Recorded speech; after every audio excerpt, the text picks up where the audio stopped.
Hey guys, so welcome to the second video of the Myth Explorations, and with us celebrating St. George's Day a week late on the channel, I thought I'd jump in and explore with you some of the histories of dragons.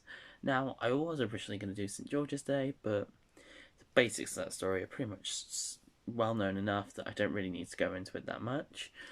For the basic rundown, guy in the Roman army called George kills a dragon, becomes a saint, gets killed for being Christian. That's the basic gist of it. So, back to dragons. But before I do that, actually, first I want to cover something very quick on the St. George story. So obviously, as I said, a guy called George in the Roman army, probably Christian, kills a dragon, saves the princess in a town. Town reveres him, changes to Christianity. George gets killed for being Christian in the Roman army. So anyway, um, one of the things that was covered in that story was the dragon. Not unsurprising, right? But the dragon could possibly have presented a pagan type of pagan belief, and obviously the pagans and the Christians have historically not really got on well. So it's entirely possible that was used as something for both the English and the pagans. So the pagans could interpret the story as the dragons trying to defend the city from the invading Christians to try and forcefully convert them. Christianity as the pagans were being evil, as the city is guarded by evil pagans who have a basically godlike creature on their side, so they kill it to show that the pagans are actually weak. That's all I'm going to cover because religious views are a very touchy subject. Okay, so back to dragons. I'm going to cover a big one later, but that's mainly because it's a whole other tale in of itself. Anyway, so dragons. They basically, from what I've found out, they basically originate in China, and they're usually depicted as wingless serpents, four legs, as I've been calling them. Each one with like 4 or 5 claws. Typical stuff. Fire breathing, all that good stuff. But dragons aren't used as creatures in the Chinese mythology. They're more symbolic. So, there might be dragons today. Who knows? I don't know because I haven't gone hunting. So, they're mainly used as either a ward for evil, but they're usually there to represent good luck and fortune and confidence and stuff like that.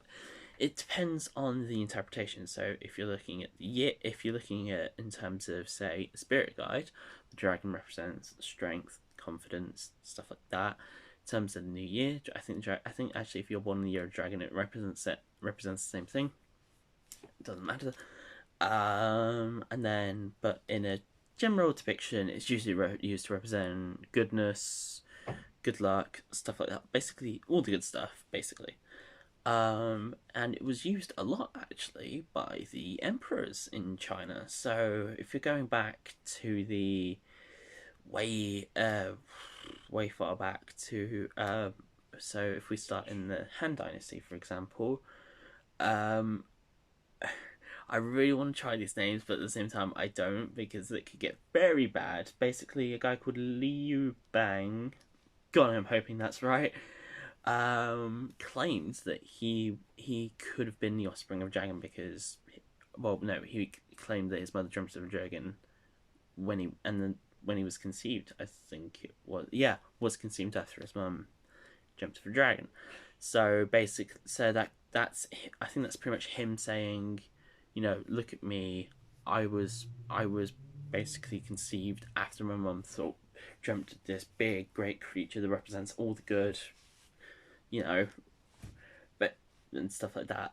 So I'm not going to try and make any assumptions Mainly because I don't know the full history. I'm just here to give a brief rundown of everything possible.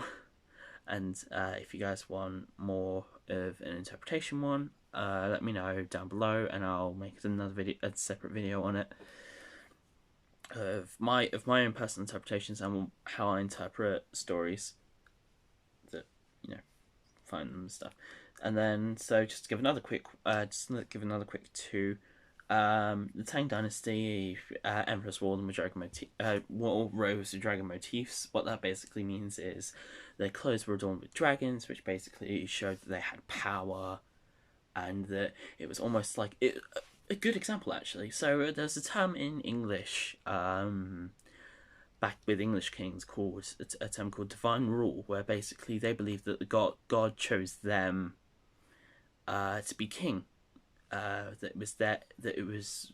God chose them to be king, to guard England, that sort of a thing. So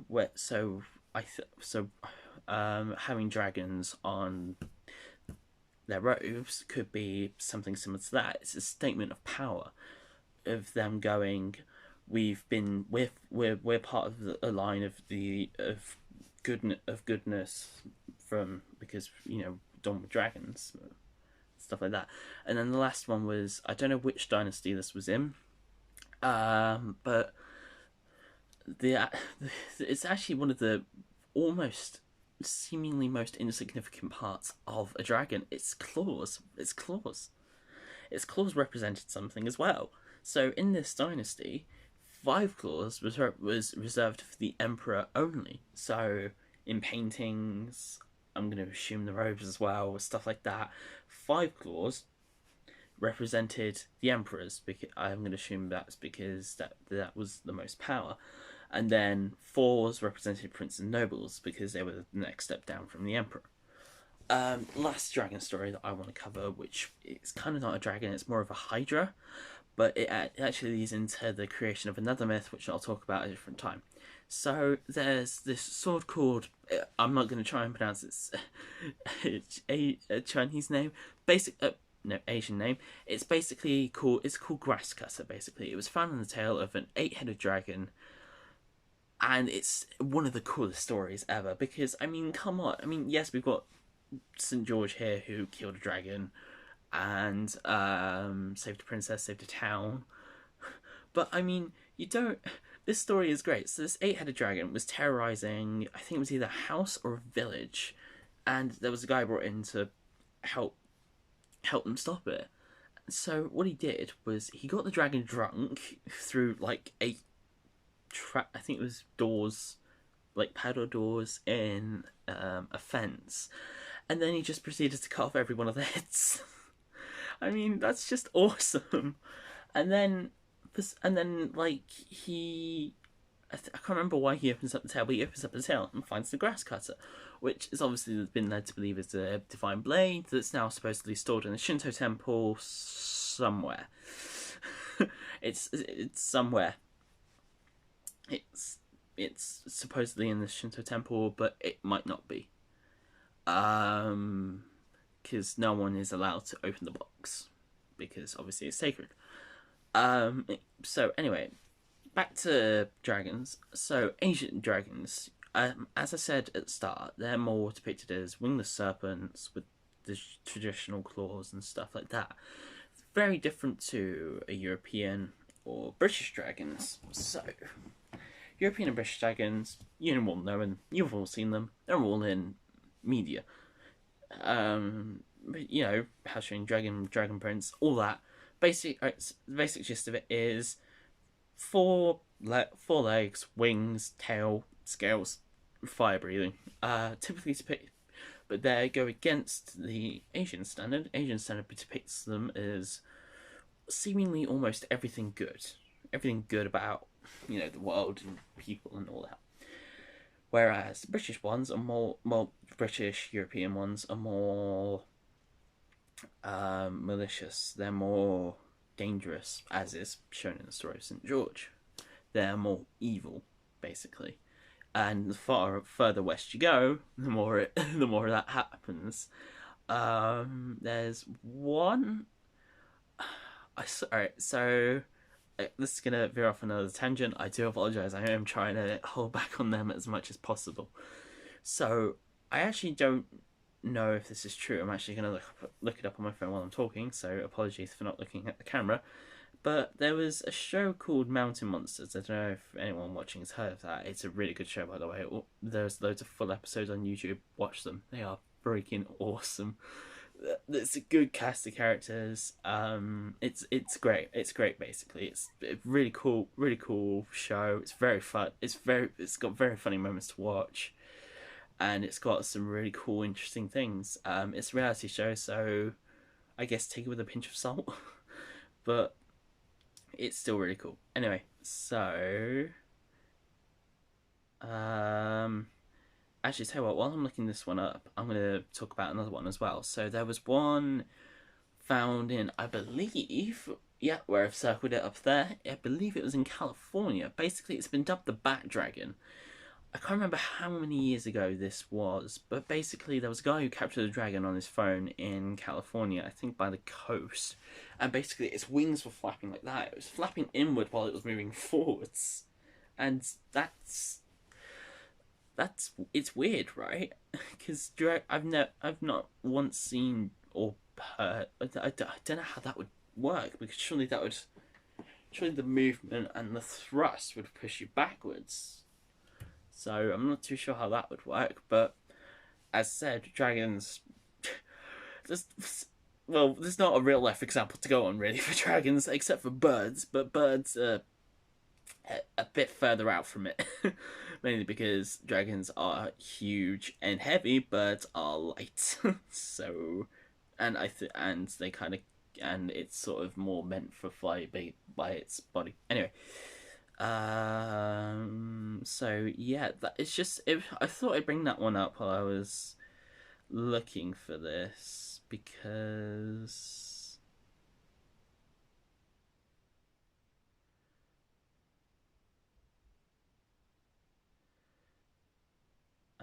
just because it was interesting, because you don't really think of someone doing, any birds or flying animals doing that to move forward. So I thought, and plus the way the wing, if you look at the video, I think it's called Bat Dragon, but if you look at the video and the way the wings are clawed inward like that, that's not how you typically do it. I mean, you do that when swimming along with kicking your legs to stay afloat. So normally, so you would assume then that you do something like that or that to, well, something close to that to hover, but he was doing full on that and moving forwards.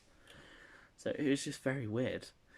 Yeah, I don't think it's true. Yeah, okay, definitely not. So, sorry, I was just looking up to see if it was true. I think there's a story based around it, but basically, as I said, the show called Mountain Monsters. Apparently, the guys were looking for wingless huge lizard that could breathe fire, basically dubbed Fire Dragon. um, and I thought I'd bring it up, even though it's not much. Just because it's another cool thing, because it's another interpretation, but B, it's a different style.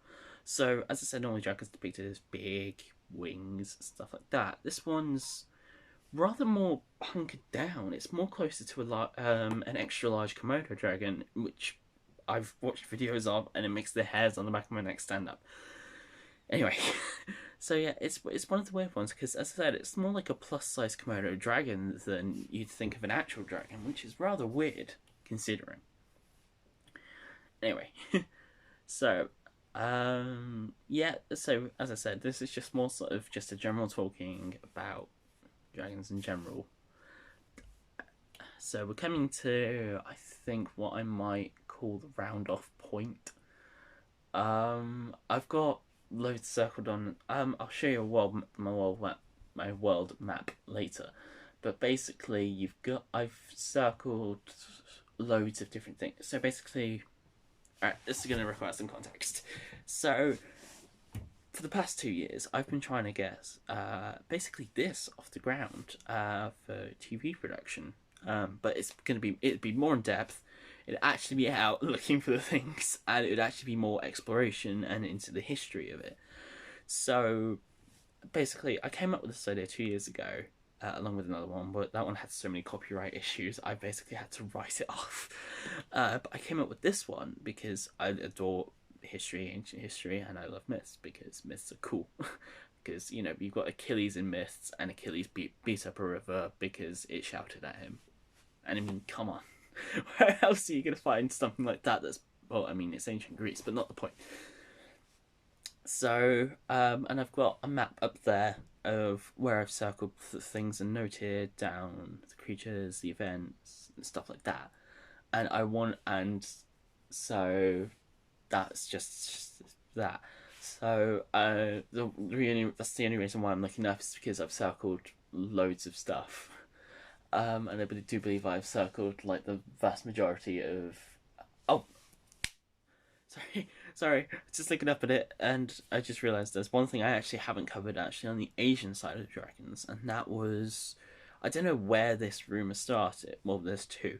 First one is I don't know where this rumor started, but there's supposedly in the slap bang middle of Asia, which I have looked up on Google Maps, and I believe it is just a desert, one road which is just desert.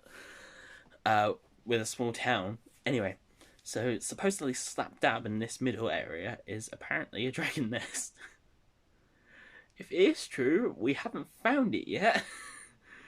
If it isn't true and it's just part of the myth, that's fine, because that's still cool. And the second one was in India. I didn't look up the story because I completely forgot.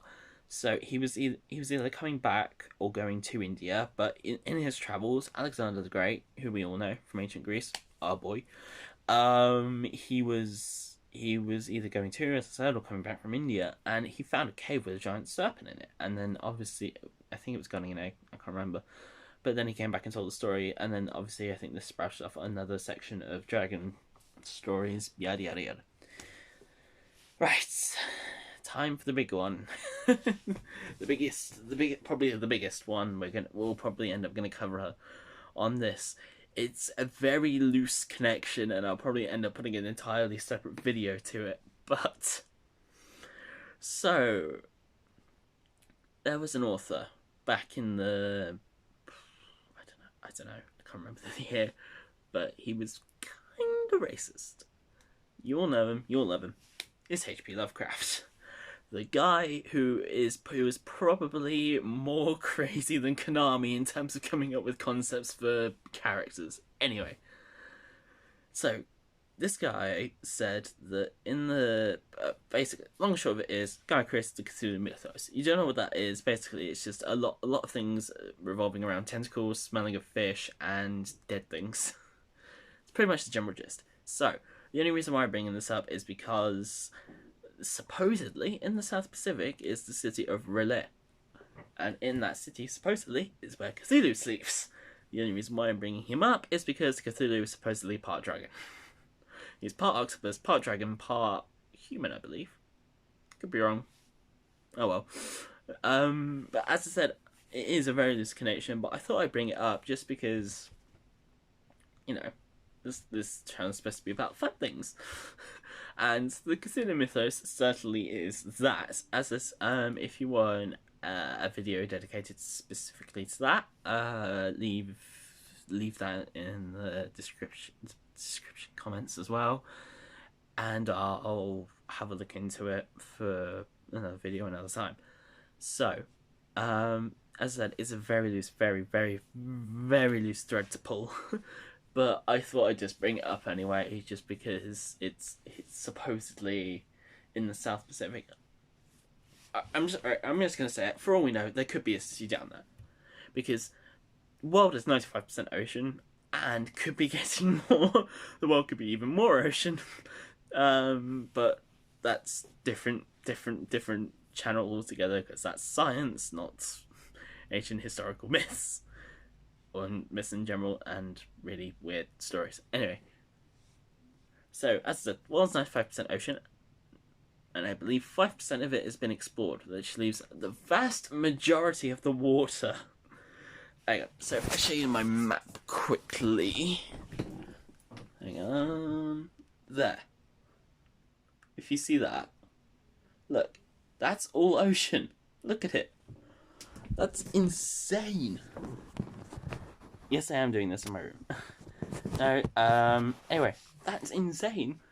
It's huge. There's so much. So it is entirely possible, however unlikely, that there could be a city in the oceans somewhere. Who knows? All I'm going to say is there is almost, I'm going to say 0. Alright, basically a pie. The only thing I could think of to say is, just because it goes on forever, there is a pi% chance that there is an actual Cthulhu there, mainly because Cthulhu is supposedly bigger, I think, than the Empire State Building, and also because anyone that looks at Cthulhu goes crazy. So I'm gonna say there might be big things. Who knows? There might be a megalodon, but I'm gonna say there's a distinct chance of that, mainly because of his psychic abilities. As I said, different topic, different day. If you guys want a whole thing on the Cthulhu mythos, put it down there. And as I said, it was a very, very loose thread. It's only because Cthulhu is part dragon, I thought, and it's weird and cool. I thought, why not bring it in? But yeah, that's basically it. Dragons is another one where it's big, but it's rather vague and more open to, I think, reader interpretation than actual bedded in history. So, and fact. So, if you guys want to let me know, and I'll do an interpretation video another time. But yeah, I just thought it was cool the way two different cultures had such starking contrasts between interpretations for what is basically the same creature. Ignoring the Christian pagan one, as I said, that one's a bit more touch and go. But China is using it as an embodied for everything good. I mean, it's not just the, as I said, the wingless serpent. It's also been interpreted as turtles, fish, a lot of stuff. So, yeah. It's basically embodied as everything good and power to the emperors, whereas over here it's just a douchebag. And I just like that.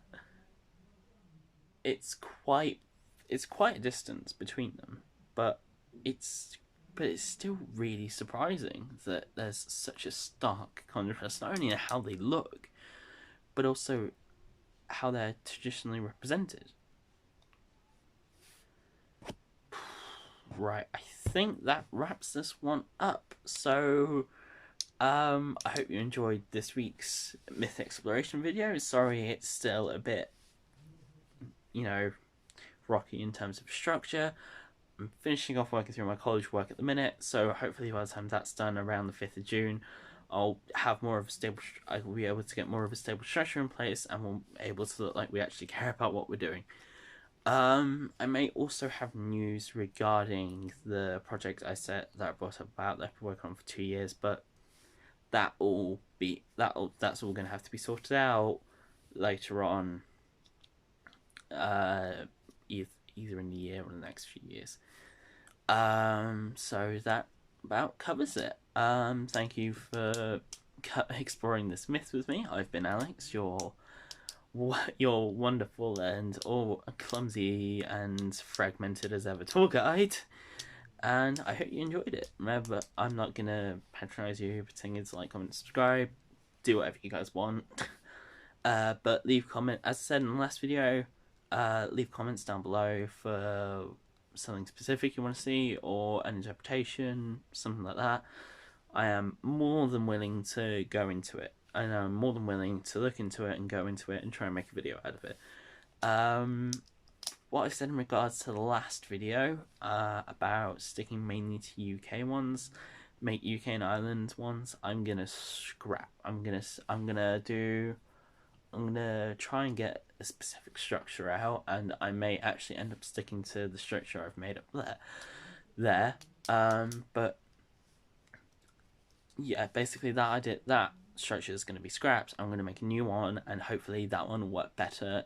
But if you guys have something you want to see specifically, let me know down below, and I'll try and get something sorted for you.